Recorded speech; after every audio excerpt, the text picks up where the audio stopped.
income from salaries.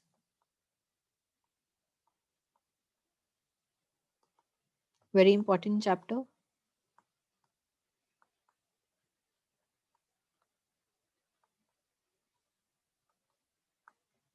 This is our first head of income. कल बताया था आपको, फर्स्ट हेड ऑफ इनकम है ये। और इसके साथ ही कल हमने कुछ इंपॉर्टेंट कंसेप्ट्स डिस्कस किए थे।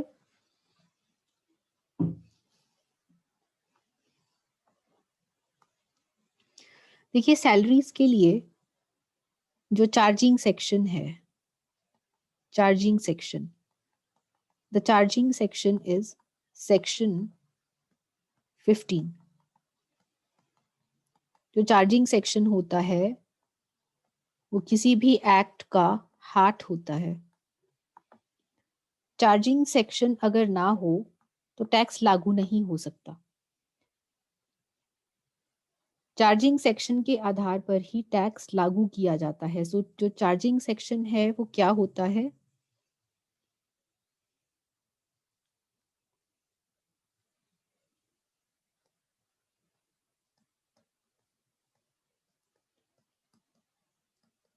इसके आधार पर टैक्स लागू किया जाता है।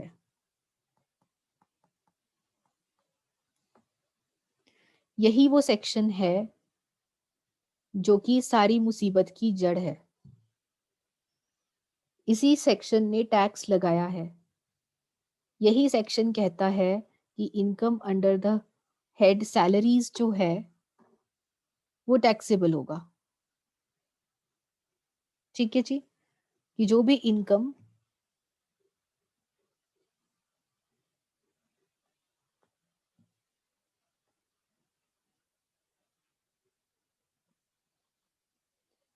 इनकम सैलरीज के हेड के अंडर आएगी वो यहाँ पर सेक्शन 15 के अकॉर्डिंगली टैक्सेबल रहेगी।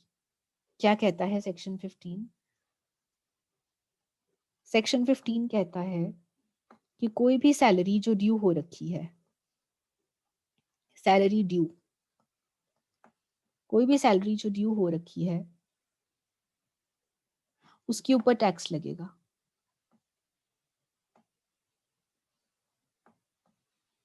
सैलरी ड्यू के ऊपर टैक्स लगेगा, चाहे वो रिसीव हुई है या नहीं हुई, रिसीव्ड और नॉट, मिली है या नहीं मिली। अगर सैलरी ड्यू हो गई तो आपको उसके ऊपर टैक्स पे करना पड़ेगा। आपने पूरे मार्च के महीने में जॉब करी, मार्च के महीने की सैलरी आपकी ड्यू हो गई 31 मार्च को, और आपको मिली कब? आपको मिली जाकर 15 अप्रैल को।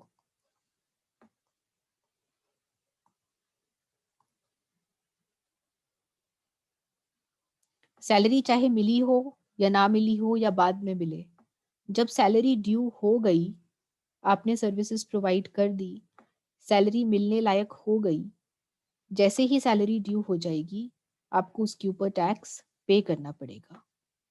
Second, salary paid.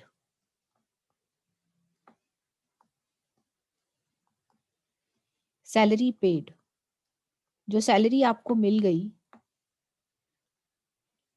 चाहे अभी ड्यू हुई है या नहीं हुई, ड्यू और नॉट, इसमें पता है क्या आता है? इसमें आपकी आती है एडवांस सैलरी।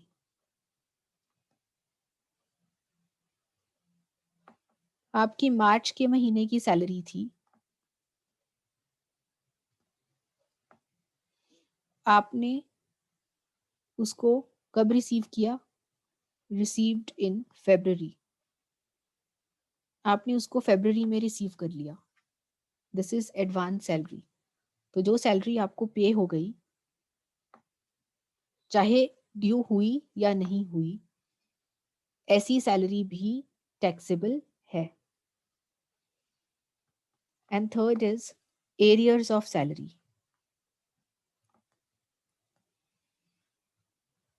एरियर्स का मतलब क्या होता है?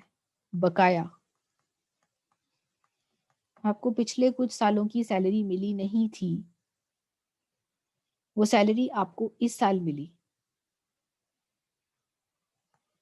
इस साल मिली आपको वो सैलरी, और पिछले सालों में उसके ऊपर टैक्स नहीं लगा था। क्या वो इस साल टैक्सेबल होगी? Arrears of salary, yes, taxable this year. उसके ऊपर इस साल आपको टैक्स भरना पड़ेगा। समझे? सो सैलरी जो ड्यू हो गई, मिली हो या ना मिली हो, टैक्सेबल है। सैलरी जो मिल गई, ड्यू हुई हो या ना हुई हो, टैक्सेबल है। कोई पुरानी सैलरी किसी साल की आपको नहीं मिली थी, वो आपको जाकर इस साल मिल रही है, क्योंकि पुराने सालों में उसके ऊपर आपने टैक्स पे नहीं कर रखा, तो आपको इस साल पे करना पड़ेगा। सो चाहे आपको सैलरी जल्दी मिली हो या फिर लेट मिली हो, एडवांस में मिली हो या फिर एरियर सैलरी मिली हो, आपको टैक्स पे करना पड़ेगा। This is charging section, that is section 15। Section 15 के 3 पार्ट्स हैं, ए, बी एंड सी। यहाँ पे एक नोट करने वाली बात क्या है, ये चीज मैंने आपको कल भी समझाई थी। अगर एक पार्टनर को पार्टनरशिप फर्म से किसी तरह की कोई सैलरी, बोनस या कमीशन या प्रॉफिट मिल रहा है, तो ये इनकम सैलरीज के अंडर टैक्सेबल नहीं होगी। Under the head salaries taxable नहीं होगी। ये कहाँ पर टैक्सेबल होगी? Under the head business income, that is PGBP. ये चीज ध्यान में रखने वाली है कि अगर पार्टनरशिप फर्म के किसी पार्टनर को सैलरी, बोनस, कमीशन, इस तरह की कोई चीज मिल रही है, तो सैलरी समझ के उसको सैलरीज के हेड के अंडर टैक्सेबल ना कर देना। कहीं गलती कर बैठोगे। कहने के लिए तो उसको सैलरी मिल रही है, लेकिन वो उसकी सैलरी इनकम नहीं है, वो तो मालिक है। क्यों यहाँ पर अंडर द हेड सैलरीज उसको टैक्स नहीं लगेगा? क्योंकि एम्प्लॉयर एम्प्लॉय वाला रिलेशनशिप नहीं है। एम्प्लॉयर एम्प्लॉय वाला जो रिलेशनशिप है वो यहाँ पर नहीं है। और सैलरीज के हेड के अंडर इनकम तभी टैक्सेबल होती है जब पेयर और पेई के बीच में एम्प्लॉयर और एम्प्लॉय का रिलेशनशिप हो। क्योंकि पार्टनरशिप फर्म और पार्टनर के बीच में एम्प्लॉयर एम्प्लॉय वाला रिश्ता नहीं है, इसीलिए पार्टनर को अगर किसी तरह की कोई सैलरी या कुछ और मिल रहा है, तो वो under the head salaries taxable नहीं होगा। This is the basis of charge.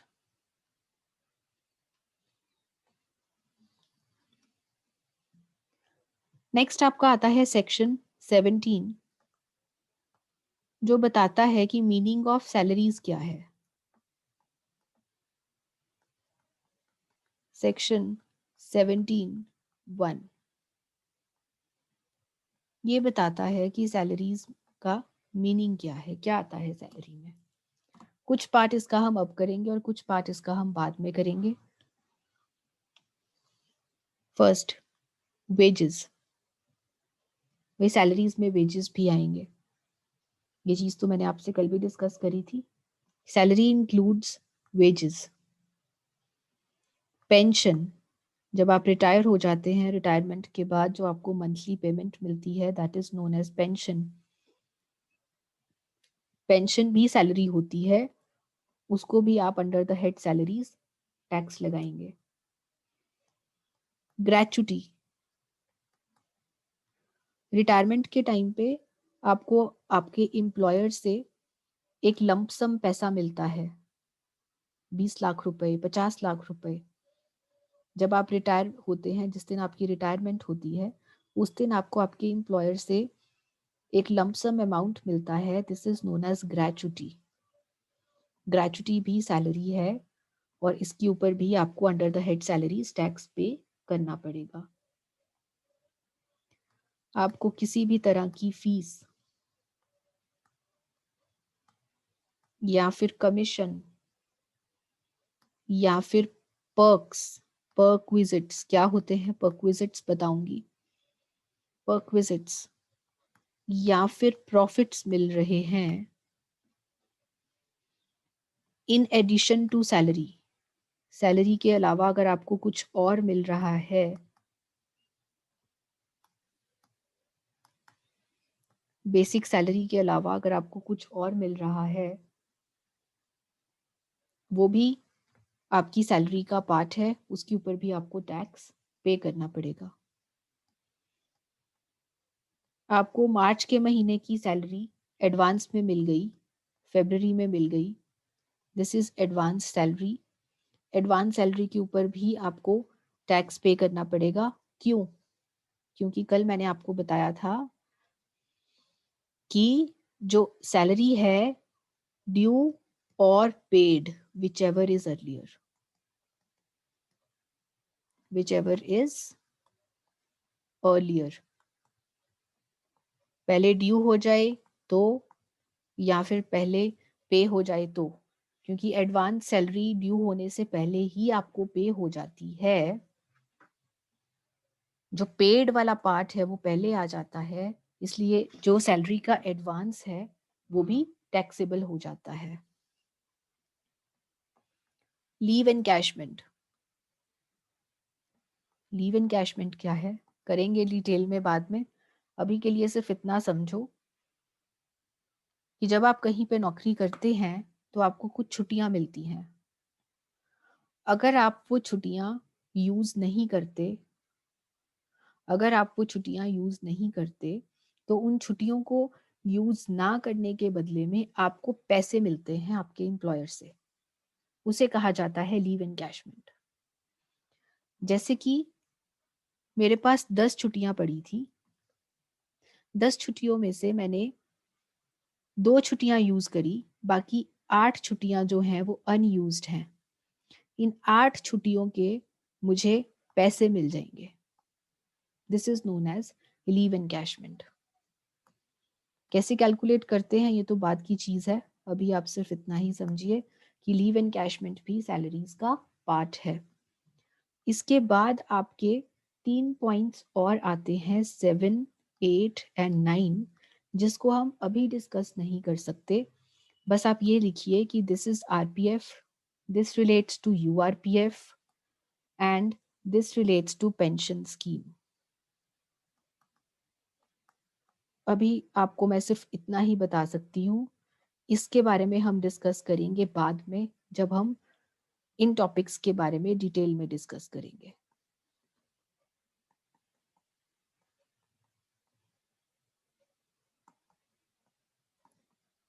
ये सब भी सैलरीज के अंडर आएंगे और इनके ऊपर भी under the head salaries taxable tax लगेगा। बस अभी आपको यही करना है। सो क्या क्या आता है सैलरीज में? Salaries includes wages, pension, gratuity. Salary के अलावा अगर आपको किसी तरह की कोई फीस, कमीशन या पर्क्स मिल रहे हैं, सैलरी का कोई एडवांस मिल रहा है या फिर लीव्स की एनकैशमेंट मिल रही है, ये सब अंडर द हेड सैलरीज आएंगे। आज का जो हमारा टॉपिक है that is allowances, very very important topic allowances. इसमें से 100% क्वेश्चन आता है। अलाउंसेस क्या होते हैं? अलाउंसेस का हिंदी वर्जन है भत्ता। अलाउंस मीन्स भत्ता है क्या? अलाउंस है एक फिक्स्ड अमाउंट ऑफ मनी,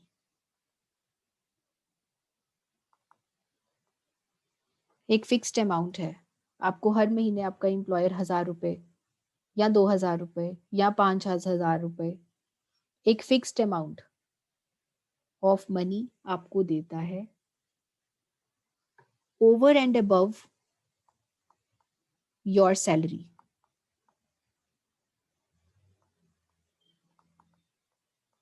भाई सैलरी तो मिलेगी ही मिलेगी, बेसिक सैलरी के अलावा भी आपको आपका एम्प्लॉयर कुछ ना कुछ एक्स्ट्रा पैसा देता है, फिक्स्ड अमाउंट ऑफ मनी। क्यों देता है? फॉर मीटिंग सर्टेन एक्सपेंसेस, किसी तरह के खर्चों के लिए दिया जाता है।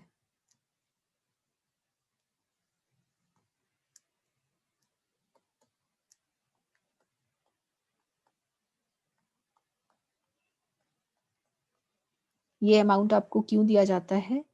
किसी तरह के खर्चों के लिए दिया जाता है। वो खर्चे, जिन खर्चों के लिए दिया जाता है, वो खर्चे आपके निजी खर्चे भी हो सकते हैं, पर्सनल एक्सपेंसेस, आपके पर्सनल एक्सपेंसेस के लिए भी दिया जा सकता है, या फिर आपके ड्यूटी रिलेटेड एक्सपेंसेस के लिए भी दिया जा सकता है।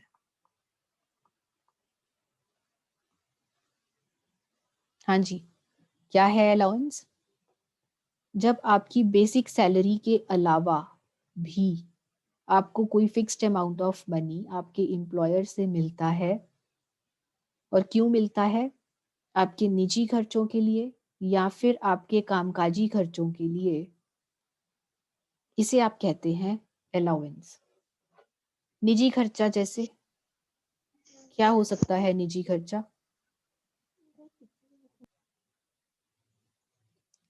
पर्सनल एक्सपेंसेस किस तरह के हो सकते हैं?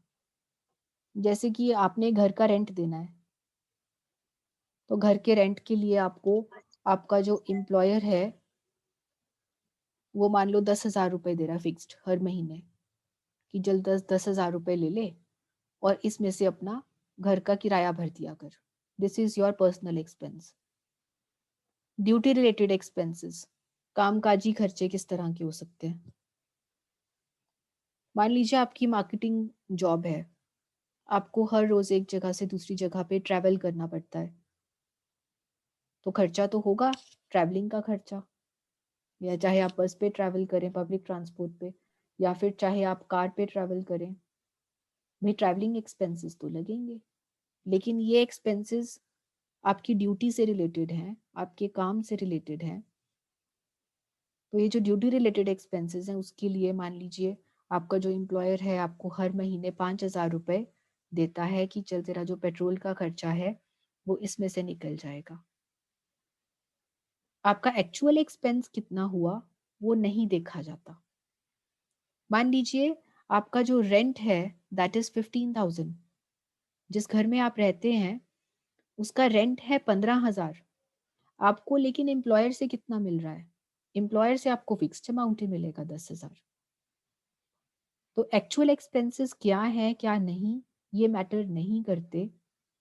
अलाउंस में आपको एक फिक्स्ड अमाउंट ऑफ मनी दे दिया जाता है आपकी बेसिक सैलरी के अलावा, और ये अमाउंट इसलिए दिया जाता है ताकि आप किन्हीं तरह के जो खर्चे हैं उनकी पूर्ति कर सकें। और वो खर्चे आपके निजी खर्चे भी हो सकते हैं या फिर कामकाजी खर्चे भी हो सकते हैं। आई होप आपको अलाउंस का मतलब समझ में आ गया होगा। अब जो अलाउंसेस हैं, क्या आप इसके ऊपर टैक्स लगाएंगे? जब आप अपनी टोटल सैलरी जब आप अपनी टोटल सैलरी कैलकुलेट करेंगे, क्या उसमें आप अलाउंस भी लेंगे? यस, टोटल सैलरी में अलाउंसेस आर इंक्लूडेड। अलाउंसेस के ऊपर भी टैक्स लगेगा। अब अगर हम टैक्सेबिलिटी के हिसाब से देखें, देखिए कुछ अलाउंसेस ऐसे हैं जिनके ऊपर टैक्स लगता है और कुछ अलाउंसेस ऐसे हैं जिनके ऊपर टैक्स नहीं लगता। तो टैक्सेबिलिटी के हिसाब से अगर हम देखें तो वी हैव 3 कैटेगरीज। आपके पास 3 कैटेगरीज हैं अलाउंसेस की, 3 कैटेगरीज ऑफ अलाउंस। ये 3 कैटेगरीज कौन सी हैं? Fully taxable allowances, fully taxable,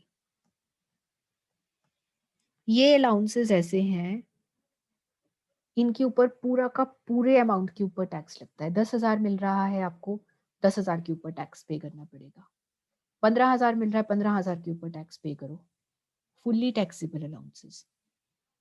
दूसरा आपका आता है fully exempt allowances. Fully exempt का मतलब क्या है? इनके ऊपर आपको टैक्स पे नहीं करना, इसको आपको ग्रॉस सैलरी में नहीं लेना। टोटल सैलरी ऐड करते हुए जब आप टोटल सैलरी कैलकुलेट करेंगे तो टोटल सैलरी के टाइम पे आपको ये वाले अलाउंसेस नहीं लेने। These are fully exempt allowances, इनके ऊपर छूट है। अगर आपको मिल रहा है तो ऐश करो, इसके ऊपर आपको टैक्स पे नहीं करना।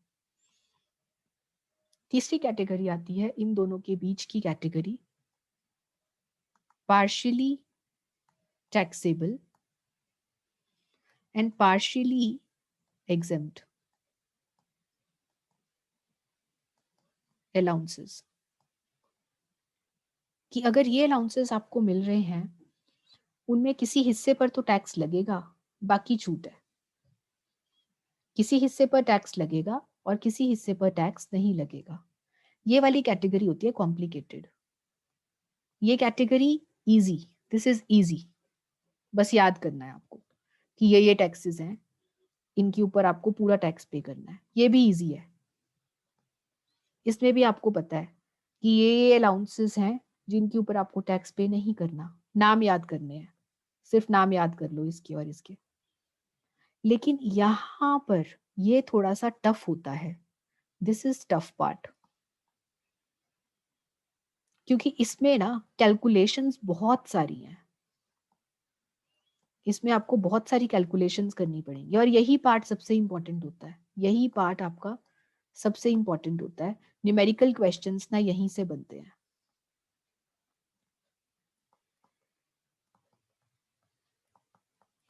लेकिन जब आपको पूरा का पूरा फुल फ्लेज्ड क्वेश्चन आएगा तो आपको ये भी पता होने चाहिए और ये भी पता होने चाहिए। तो एक काम करते हैं, इजी वाला पार्ट स्टार्ट करते हैं। सबसे पहले फर्स्ट कैटेगरी फुली टैक्सेबल वाली, कौन कौन से अलाउंसेस हैं जिनके ऊपर आपको बिना देखे पूरा का पूरा अमाउंट टैक्सेबल कर देना है। फुली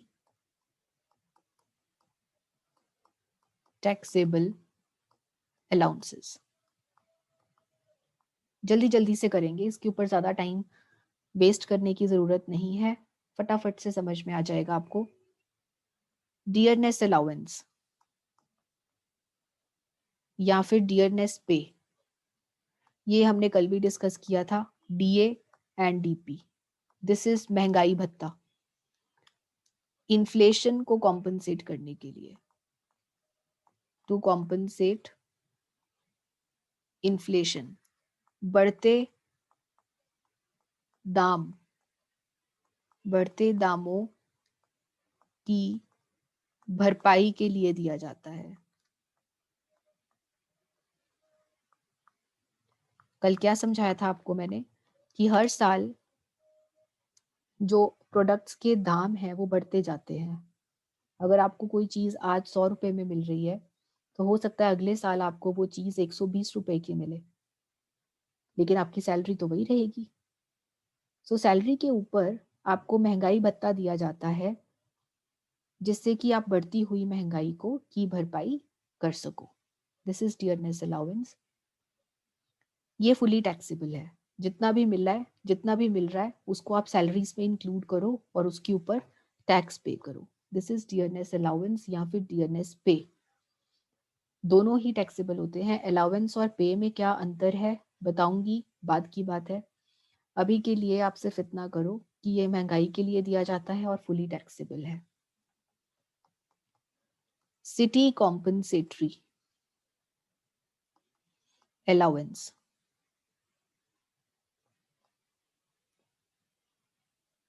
ये क्यों दिया जाता है भाई?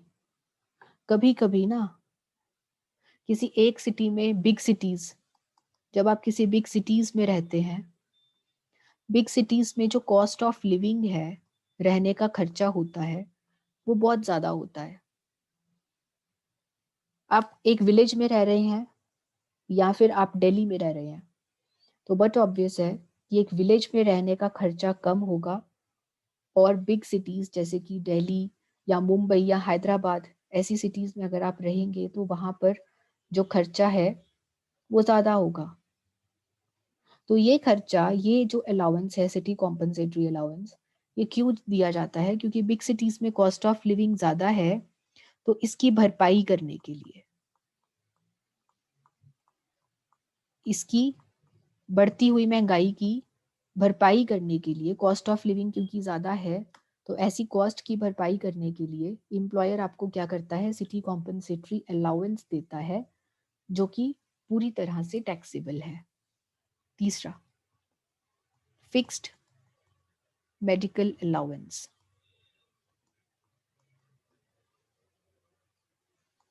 मेडिकल अलाउंस क्या है? आपका एम्प्लॉयर क्या करता है? मेडिकल ट्रीटमेंट के लिए, बीमारी तो आती जाती रहती है ना, तो मेडिकल ट्रीटमेंट के लिए, मेडिकल इलाज आपने अगर कुछ करवाना है अपना, सेल्फ, अपना या फिर अपने फैमिली मेंबर्स का, उसके लिए कभी कभी आपका एम्प्लॉयर आपको फिक्स्ड मेडिकल अलाउंस देता है। ये पूरी तरह से टैक्सेबल है। Over time allowance. Over time का मतलब क्या है? जब आप एक ऑर्गेनाइजेशन में normal working hours, normal working hours क्या होते हैं? मान लीजिए 9 to 5 is the normal working hour. सुबह 9 बजे आते हैं और 5 बजे चले जाते हैं। एक दिन आप रुके 7 बजे तक, 2 घंटे का ओवर टाइम किया। तो ओवर टाइम क्यों दिया जाता, ओवर टाइम अलाउंस क्यों दिया जाता है? जब आप नॉर्मल वर्किंग आवर्स से ज़्यादा काम करते हैं, जब आप, आपके जो वर्किंग आवर्स हैं वो नॉर्मल वर्किंग आवर्स से ज़्यादा हो जाते हैं, मान लीजिए आप 8 घंटे का आपका नॉर्मल वर्किंग आवर्स है, लेकिन आप काम कर रहे हैं 10 घंटे प्रतिदिन, तो आप ओवर टाइम कर रहे हैं। ओवर टाइम करने के लिए आपका जो एम्प्लॉयर है वो आपको जो भत्ता देता है, that is known as overtime allowance, and overtime allowance is fully taxable, आपकी सैलरी का पार्ट है ये। Tiffin, lunch, refreshment allowance. भाई खाने पीने के लिए आपका एम्प्लॉयर अगर आपको किसी तरह का भत्ता देता है, दैट इज लंच या refreshment allowance, this is fully taxable. इसमें मुझे लगता नहीं कोई समझाने वाली चीज है। Non practicing allowance. What is non practicing allowance? ये मोस्टली ना डॉक्टर्स को दिया जाता है। जो सरकार है वो डॉक्टर्स को देती है। क्यों देती है? ये जो डॉक्टर्स हैं ये सरकारी दफ्तरों में तो काम करते ही करते हैं, साथ में ये क्या करते हैं, ये ना अपनी क्लिनिक खोल लेते हैं। क्या करते हैं? क्लिनिक खोल लेते हैं और क्लिनिक में जाके अपनी डॉक्टरी की प्रैक्टिस शुरू कर देते हैं। तो जो सरकार है वो इनको नॉन प्रैक्टिसिंग अलाउंस देती है डॉक्टर्स को, कि आप अपनी जॉब के अलावा कहीं पे भी प्रैक्टिस नहीं करेंगे, आप अपना पर्सनल क्लिनिक नहीं खोलेंगे। डॉक्टर्स के अलावा भी अगर किसी भी और एम्प्लॉय को इस तरह का कोई नॉन प्रैक्टिसिंग अलाउंस दिया जाता है कि आप हमारी जॉब को छोड़कर कहीं और प्रैक्टिस नहीं करेंगे, अपनी पर्सनल प्रैक्टिस नहीं चलाएंगे, तो उसे आप कहते हैं non practicing allowance, and this is fully taxable.